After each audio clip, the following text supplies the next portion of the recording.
بسم اللہ الرحمن الرحیم۔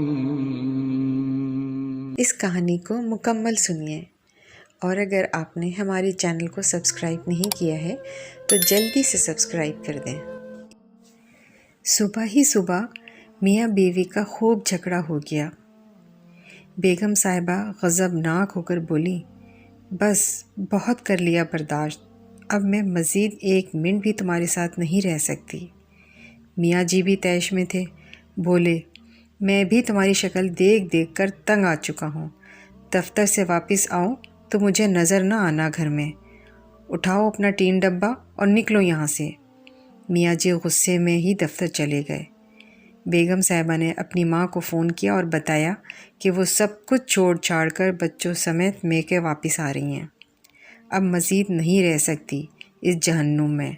ماں نے کہا، بندے دی پتر بن کے آرام سے وہیں بیٹھ، تیری بڑی بہن بھی اپنے میاں سے لڑ کر آئی تھی اور اسی ضد میں طلاق لے کر بیٹھی ہوئی ہے، اب تو نے ہی وہی ڈرامہ شروع کر دیا ہے، خبردار جو ادھر قدم بھی رکھا، تو صلح کر لے اپنے میاں سے، اب وہ اتنا برا بھی نہیں ہے۔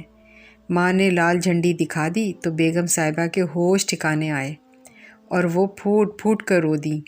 جب رو رو کر تھک گئی تو دل ہلکا ہو چکا تھا۔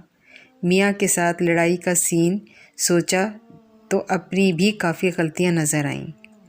منہ ہاتھ دھو کر فریش ہوئی اور میاں کی پسند کی ڈش بنانی شروع کر دی، اور ساتھ ہی اسپیشل کھیر بھی بنا لی۔ سوچا شام کو میاں جی سے معافی مانگ لوں گی، اپنا گھر پھر بھی اپنا ہی ہوتا ہے۔ شام کو میاں جی گھر آئے تو بیگم نے ان کا اچھے طریقے سے استقبال کیا، جیسے صبح کچھ ہوا ہی نہ ہو۔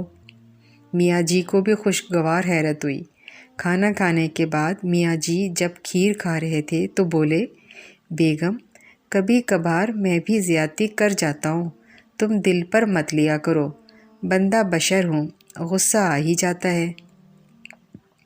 میاں جی بیگم کے شکر گزار ہو رہے تھے، اور بیگم صاحبہ دل ہی دل میں اپنی ماں کو دعائیں دے رہی تھی، ورنہ تو جذباتی فیصلے نے گھر کو تباہی کر دیا تھا۔